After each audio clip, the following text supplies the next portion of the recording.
যে আল্লাহর কাজে সময় দিবে বেশি, আমার আল্লাহ তাআলা তার রুহটাকে বের করার সময় অনেক সময় নিবে, মানে ধীর স্বস্তিরে আল্লাহ তাআলা রুহটা বের করবে, তাকে কষ্ট হতে দিবে। কারণ আল্লাহ বলবে এই রুহ দুনিয়াতে আমার ইশকের আগুনে জ্বলছে, এই রুহ দুনিয়াতে তার যেই কুরিপুগুলা, এই কুরিপুগুলা তারা যন্ত্রণা দিতে পারে নাই, বা কুরিপুগুলা তাকে ওয়াসওয়াসা দিতে পারে নাই, সে আমার প্রেমে নিজেকে সবসময় মগ্ন রেখেছে, তার এই আত্মাকে আর কষ্ট দেওয়া যাবে না। ফাদখুলি ফি ইবাদি ওয়াদখুলি জান্নাতি, যেরকম সুবহানাল্লাহ। এই জন্য বলবো আপনারা দ্রুত চলে আসুন।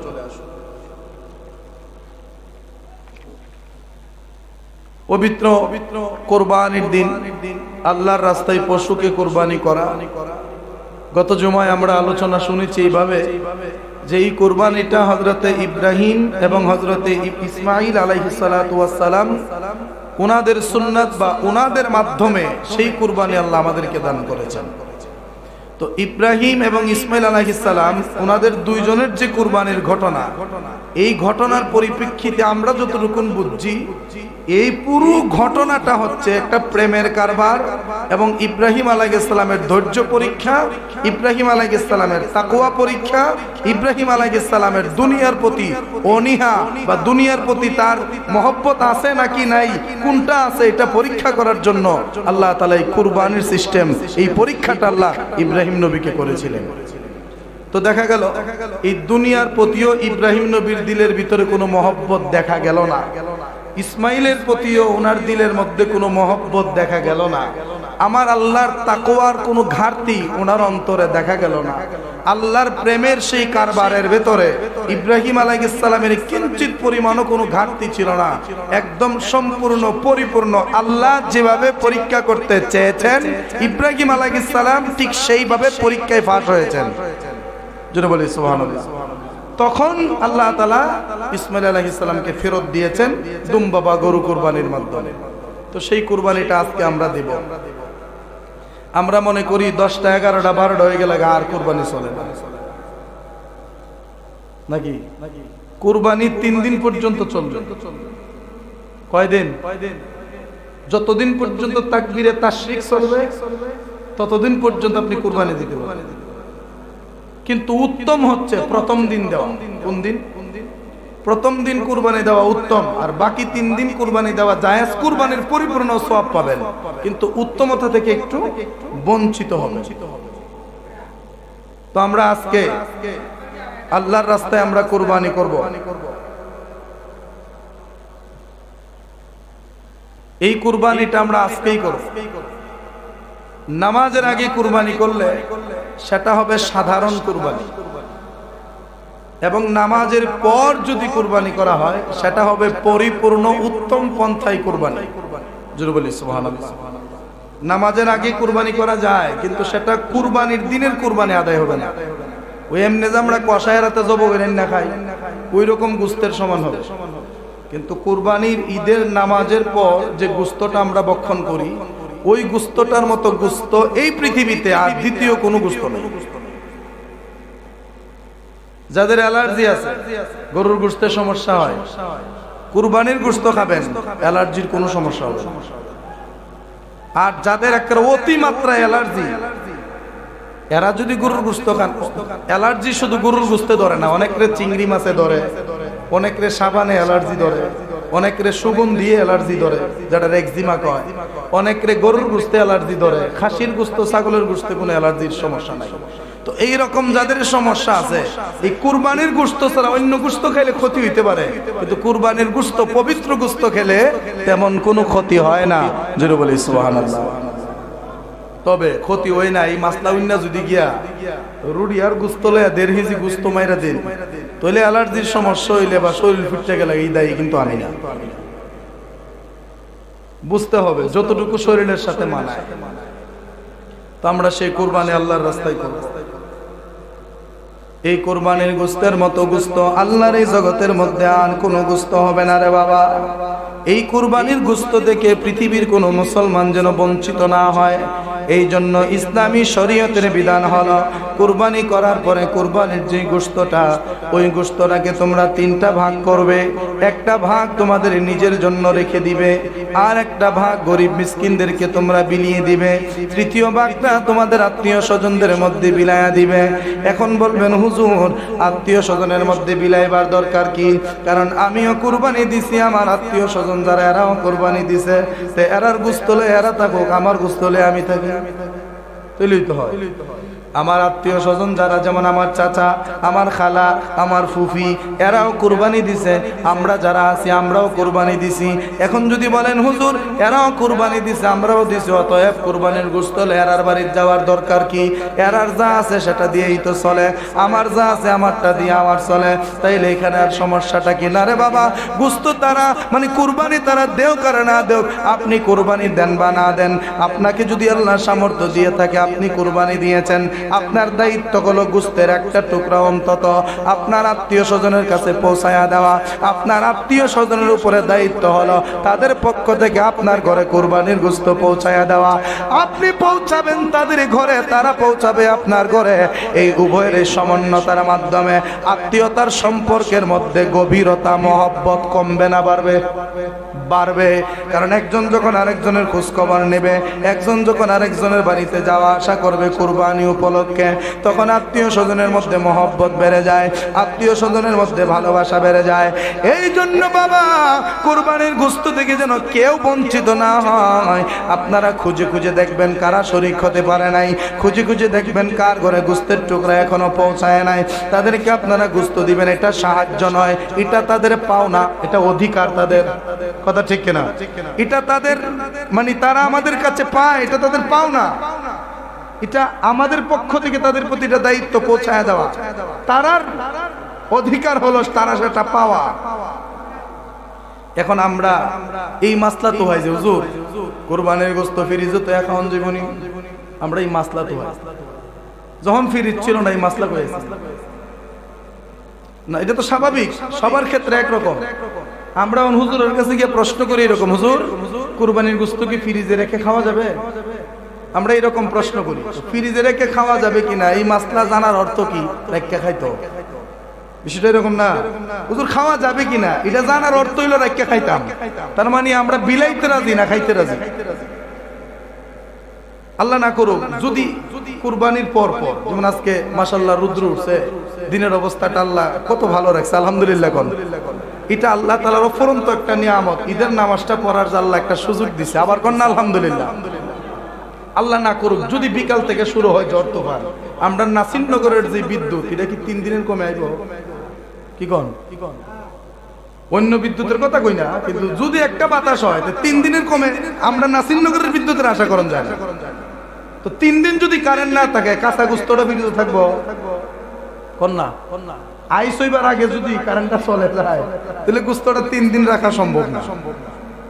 মনে রাখবেন, ফ্রিজে গোশত রেখে খাওয়া জায়েজ, কিন্তু উত্তম হলো সেটাকে শুকিয়ে রেখে খাওয়া। যেরকম সুবহানাল্লাহ, যদি কোনো আত্মীয় স্বজন মিস্টেক থাকে, খায় নাই, তাকে খাওয়ানোর জন্য সন্তান বিদেশ থেকে আসবে, সে কুরবানির পবিত্র গোশত খাবে, এই আশায় আপনি গোশত রাখবেন, সেটা শুকিয়ে শুটকি দিয়ে রেখে তারপরে খাওয়া, এটা জায়েজ আছে। ফ্রিজে রেখে খাওয়া জায়েজ, কিন্তু ফ্রিজে রাখলে এটা যেমন আছে তেমনই থাকে। কুরবানির যে একটা নিয়ম আছে 3 দিনের বেশি খাওয়ান নাই, এই নিয়মটা ভেঙে যায়। আর শুটকি দিলে এটা গোশতের নাম পরিবর্তন হয়ে কি হয়ে যায়? শুটকি। আগের যুগে এটা ছিল, যখন ফ্রিজ ছিল না, ওই যে দেখবেন কি তাকো গুনা তারের মধ্যে ঢুকায় গলার মালা বানায় আবার রইদ দিয়া থইতো, এটা দিয়া পরের বছর সমসা পিঠা করে খাওয়াইতো আমরা মায়েরা। কথা ঠিক না?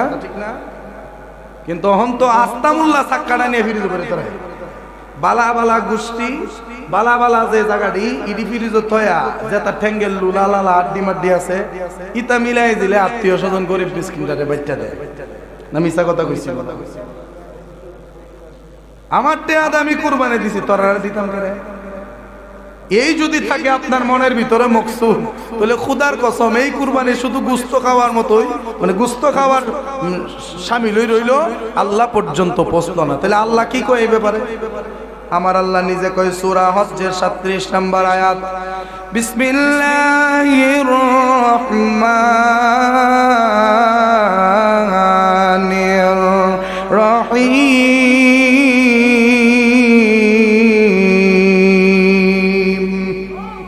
লা ইয়ানালাল্লাহু লুহুমুহা ওয়ালা দিমাউহা ওয়ালাকিন ইয়ানালুহুত তাকওয়া মিনকুম। আমার আল্লাহ সূরা হজ্জের 37 নম্বর আয়াতে বলেন, লা ইয়ানালাল্লাহা লুহুমুহা ওয়ালা দিমাউহা। শোনো রে বান্দারা শোনো, লা ইয়ানালাল্লাহ, অবশ্যই আল্লাহর কাছে পৌঁছে না, আল্লাহর কাছে যায় না, আল্লাহ পর্যন্ত পৌঁছে না। লুহুমুহা, ওই যে কুরবানির পশু, কুরবানির পশুর যে গোশত আছে ওই গোশত আল্লাহ পর্যন্ত পৌঁছে না। ওয়ালা দিমাউহা, ওই কুরবানি পশুর যে রক্তগুলি সেই রক্তগুলিও আল্লাহর কাছে পৌঁছে না। আমার আল্লাহ ডাক দিয়া কয়, বান্দারে কুরবানি করবি আমার সন্তুষ্টির জন্য, কুরবানি করবি আমাকে খুশি করার জন্য। ওই কুরবানির পশুর যে রক্ত আছে ওই রক্ত আমি আল্লাহর কাছে আসে না।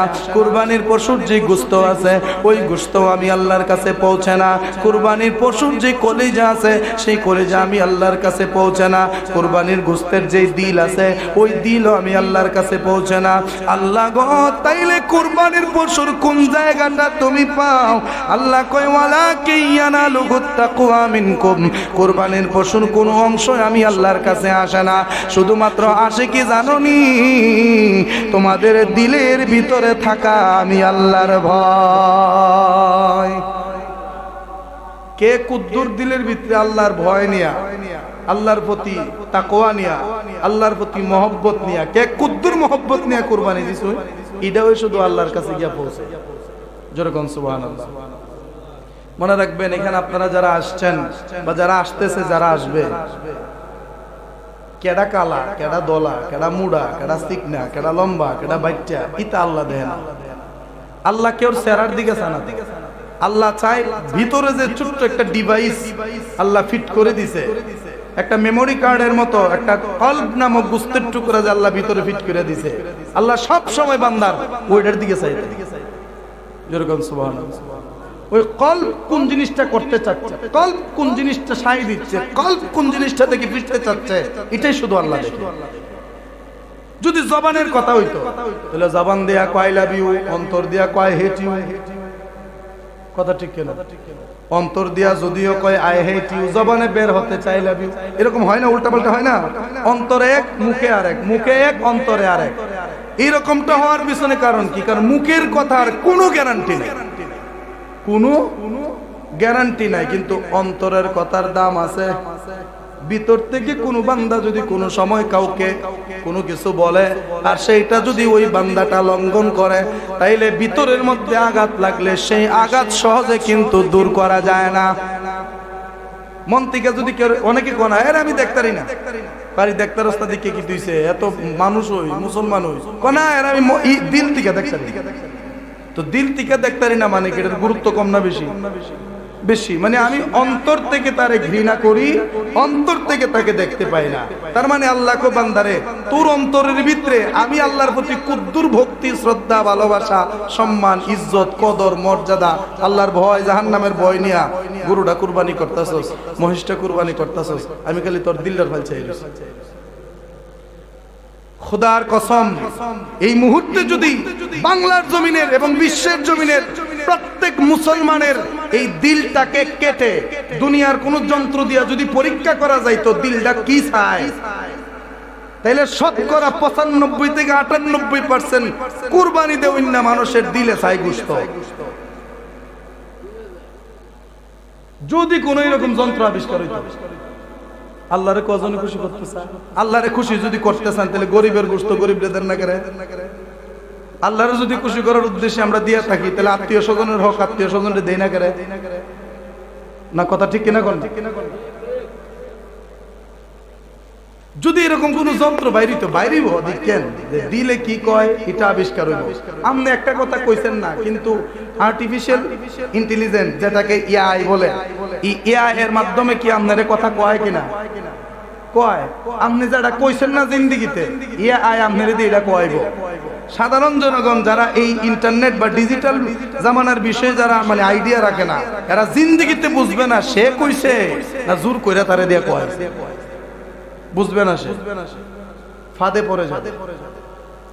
এই জন্য মনে রাখবেন, আমরা দিল থেকে আল্লাহকে মহব্বত করতে হবে। যেমন ভাবে ইব্রাহিম নবী ইসমাইলকে ধরে বলছিল, ইসমাইল তোমার থেকে আমি আল্লাহরে বেশি মহব্বত করি। আল্লাহর দিকে তাকায় বলছিল, আল্লাহ খোদার কসম, তোমার কসম, আমি তোমার চাইতে ইসমাইলকে বেশি মহব্বত করি না, বরং তোমার জন্য আমি ইসমাইলকে কুরবান করতে রাজি আছি। এটার নাম হইল কুরবান। এবার আসেন, আমার নবী ডাক দিয়ে কয়, নবীজির সাহাবী আমার নবীকে জিজ্ঞাসা করলেন, মা হাযিহিল আদাহি ইয়া রাসূলুল্লাহ, নবী গো কুরবানিটা আসলে কি একটু বলেন না, কুরবানিটা কি?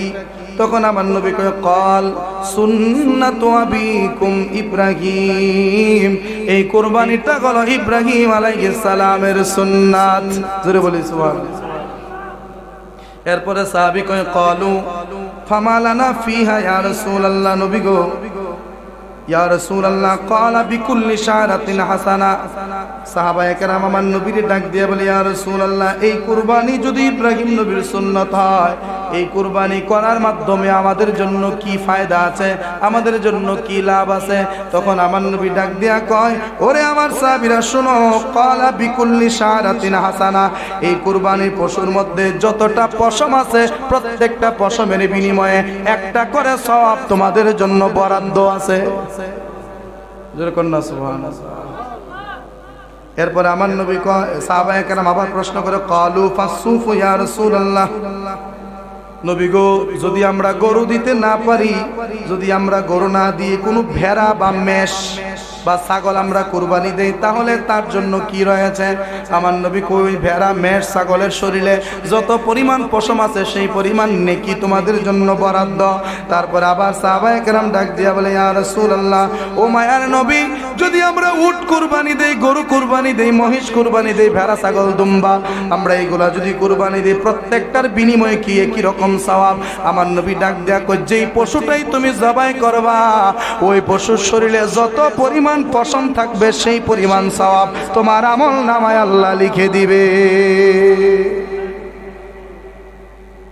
এই জন্য আমরা অনেক সময় মানে যেটা গ্রাম্য ভাষায় আমরা কয়া থাকি, প্রচলন আছে এরকম যে মহিষ কুরবানি দিন জানা দিলে গরু দিন, এটা মূলত মহিষ কুরবানি দেওয়া জায়েজ এবং এটা হারামের কোনো মানে ধারে কাছে এটা জায়েজ, গরুর বদলা মহিষ কোনো সমস্যা নাই। কিন্তু মহিষের শরীরে পশম কম তাই না বেশি তাই না? যেরকম নবী কইছে প্রত্যেক পশমের পরিবর্তে একটা সওয়াব।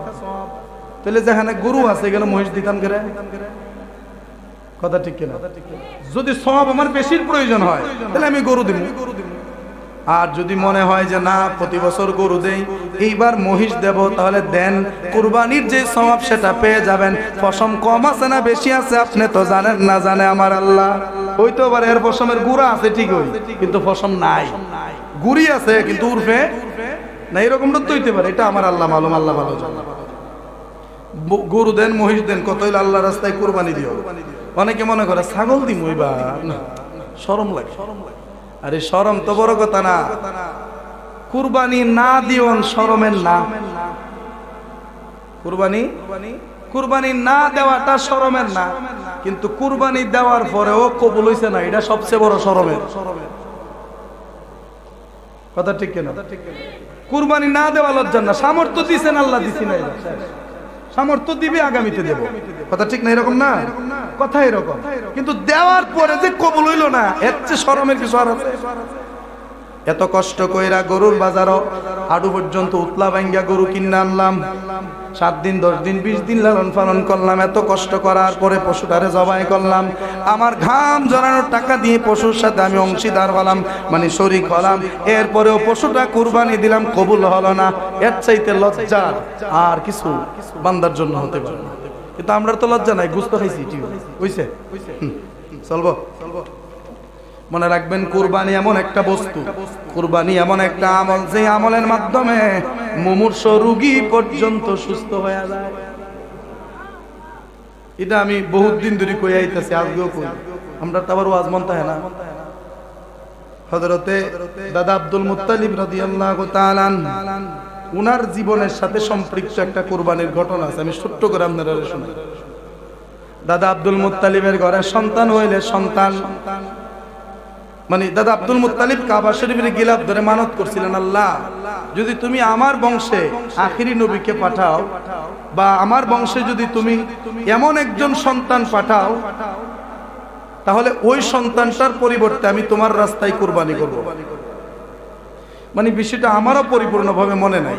কাহিনীটা এরকম, দাদা আব্দুল মুত্তালিবের যে সন্তান আমার নবীর আব্বা আব্দুল্লাহ, সেই আব্দুল্লাহর হায়াত বেশি নাই, মানে উনার ঘরে সন্তান হইলে মরে যেত।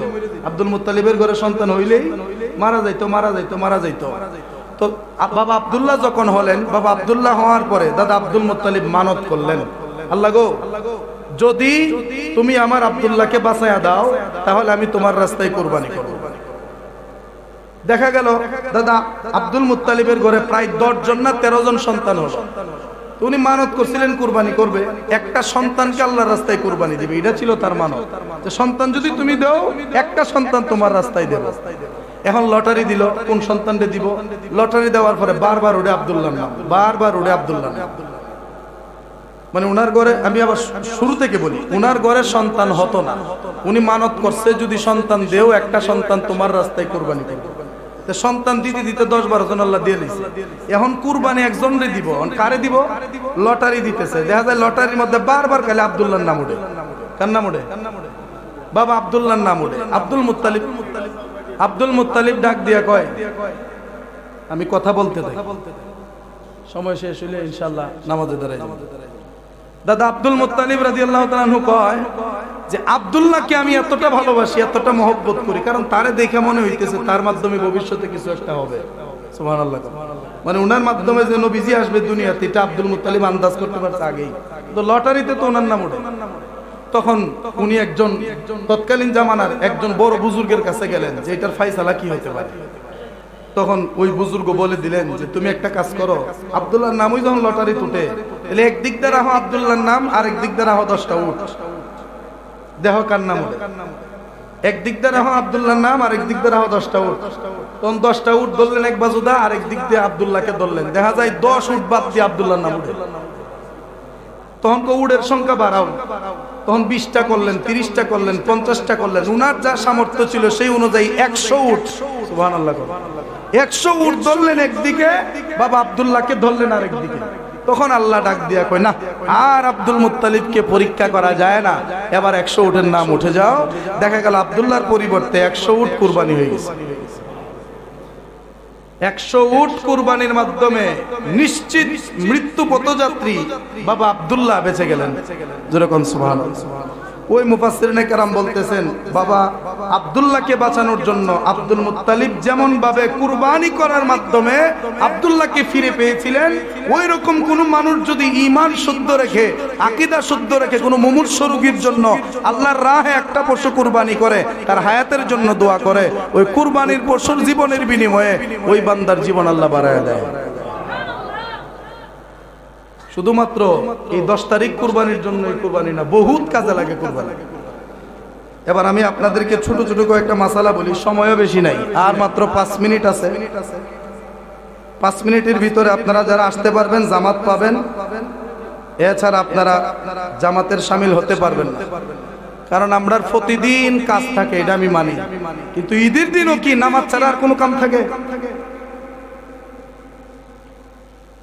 ঈদের দিনও কি নামাজ ছাড়া প্রতিদিনের মতো আর কোনো কাজ আমার থাকে? তাইলে আমার দেরি হবে কেন? আপনাদের জন্য 2 মিনিট, 5 মিনিট, 10 মিনিট এক্সট্রা অপেক্ষা করতে হবে কেন? আপনার কি দায়িত্ববোধ নাই? আমার কি দায়িত্ববোধ নাই? মানে কতটুকু দায়িত্বহীনতার মধ্যে পড়লে আমরা এরকমটা করতে পারি?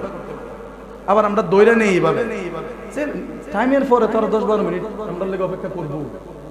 ওহন যদি আমনে ভাবলেন 10-12 মিনিট অপেক্ষা করবো, আরেকজন যদি আমার লেগে তো 15 মিনিট অপেক্ষা করবো, আরেকজন যদি কোনো আমার লেগে তো 20 মিনিট খারিব। এইভাবে যদি সময় বাড়তে থাকে, তাহলে 8টার নামাজ রাত 8টায় পড়ন লাগবে। কারণ সব মুসল্লির তো সমান অধিকার, কথা ঠিক কিনা? আমি যদি আপনার জন্য যদি দেখি একজন মুসল্লি আসতেছে, আমি যদি উনার জন্য দাঁড়াই, তাহলে আরেকজন মুসল্লি যদি আসে উনার জন্য যদি না দাঁড়ায়, তাহলে উনি যদি অভিযোগ করে আমার কি জব আছে যে আপনি তার জন্য দাঁড়ালেন, আমার জন্য দাঁড়ালেন না কেন? আমি কি মুসল্লি না? এই জন্য time and tide wait for none, সময় এবং স্রোত কারো জন্য অপেক্ষা করে না। এবার আসেন কুরবানির নেকির ব্যাপারে বললাম। কুরবানির অনেকগুলা শর্ত আছে, এই শর্তের মধ্যে আমি সবগুলা বলি না। ঈমান আকীদা শুদ্ধ থাকা লাগবে এবং নিয়ত একদম পবিত্র পরিপূর্ণ থাকা লাগবে।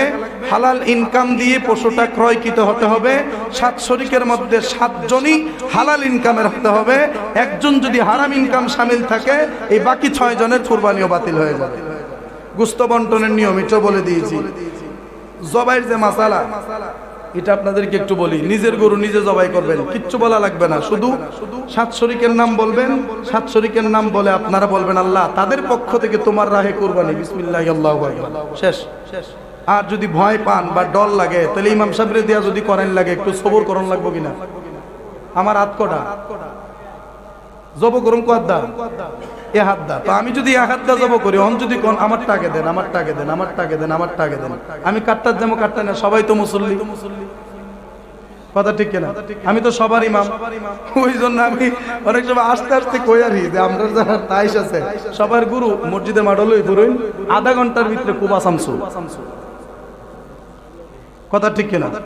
আর যদি যার যার বাড়িতে গিয়া করা লাগে, আমিও তো মানুষ নাকি, হাইটা তোমার যাওয়া লাগবো, আওয়া লাগবো, গরু ফালাইন লাগবো, দম ধরন লাগবো, এবার গলা কাটতে আবার রওনা দেওয়া লাগবো। আরেকটা একটু সময়ের ব্যাপার কিনা, একটু সময়ের ব্যাপার। এই ধৈর্যটা আমি আশা করি আপনারা রাখবেন। আর যদি এইরকম ধৈর্য না থাকে, তাহলে আল্লাহর হস্তে হাতে পায়ে ধরে অনুরোধ, নিজের গরুটা নিজেই জবাই করে দিবেন, এতে আমারও কোনো বিন্দু মাত্র আপত্তি নেই, এটাই উত্তম। এবার আসেন, ধরেন আমি বিসমিল্লাহ আল্লাহু আকবার কয়ে গরুটা জবাই করলাম, করার পর আরেকজন কইতেছে হুজুর ভাই কামড়া আমি সারি, ভাই কামড়া আমি সারি। সে আমার হাত থেকে টান্দা ছুরিটা নিয়ে সে পশুর গলার মধ্যে ছুরি চালাই দিছে, কিন্তু সে আল্লাহু আকবার বলে নাই। সে কি বলে নাই? সে আল্লাহু আকবার বলে নাই। তাহলে মনে রাখবেন, এই গরুর গোশত খাওয়া হারাম। এই গরুর গোশত খাওয়া কি হারাম। একটা পশু জবাই করতে গিয়ে যদি 60 জন মানুষ শরীক হয়, যেমন একজনে গলাটা কাটতে দিয়ে আরেকজন হাতে দিলাইছে, সে বাকিটা কাটতে আরেকজনের হাতে দিছে, সে একটা রক কাটতে দিছে, আরেকজনে বাকি কাজটা করছে। এই 4 জনের মধ্যে একজন শুধু আল্লাহু আকবার বলছে, বাকি 3 জন বলে নাই, বা 3 জন আল্লাহু আকবার বলছে, একজনে বলে নাই, এই কুরবানির গোশত খাওয়া যাবে না, এটা হারাম। মানে জান বের হওয়ার আগ পর্যন্ত যতবার ছুরির টুকা পড়বে ততবার আল্লাহু আকবার জবান দিয়ে বের হতে হবে, মনে রাখবেন। এবার আসেন, কে জবাই করতে পারবে না? যার ঈমান নাই, যে মুরতাদ, যার আকীদা ঠিক নাই, তারে দিয়ে জবাই করলে এই জবাইয়ের পশু খাওয়া যাবে না। কুরবানি পশুর প্রতি দয়া দেখানো। আমরা হিন্দু নয়, আমরা উগ্র নয়, এরা পশুর প্রতি যে অমানবিক নির্যাতন করে, আমরা এরকম নির্যাতন করে পশু জবাই করি না। এই জন্য রসুল বলছে, আগে পাগুলি বাঁধো এবং আরামসে তারে জমিনে ফেলাও, বুতা চুরি নয়, ধারালো চুরি দিয়ে তাকে জবাই করো, যেন কষ্ট কম হয়। সে পশু হয়েছে তো কি হয়েছে, সে মারা যাওয়ার পরেও তার প্রতি দয়া দেখাও, যেরকম সুবহানাল্লাহ। এটা হচ্ছে ইসলাম। এবার আসেন শেষ কথা, আমরা কুরবানির চামড়াটা কি করব? এই চামড়া যদি সম্ভব হয় কোনো এতিমখানায় দিয়ে দিবেন। যদি সম্ভব হয়, সবচেয়ে উত্তম হচ্ছে নিজে চামড়া রাইখা সেই চামড়াকে সুন্দর করে ধুয়ে মুছে সংরক্ষণ করে সেটা নিজের কাজের জন্য ব্যবহার করা। অহংকার চামড়ার চল নাই, এই জন্য আমরা এটা দিয়ে দিই। এটার যে পয়সা আছে বা এটার যে টাকা, 1 টাকাও আপনি খাওয়ার অধিকার নাই। সম্পূর্ণ টাকা গরিবদের হক, গরিবদেরকে বুঝাইয়া দিতে হবে। আল্লাহ তাআলা যেন আমাদের সবাইকে আল্লাহর রাহে কুরবানি করার তৌফিক দান করে, আমরা সকলে করি আমিন।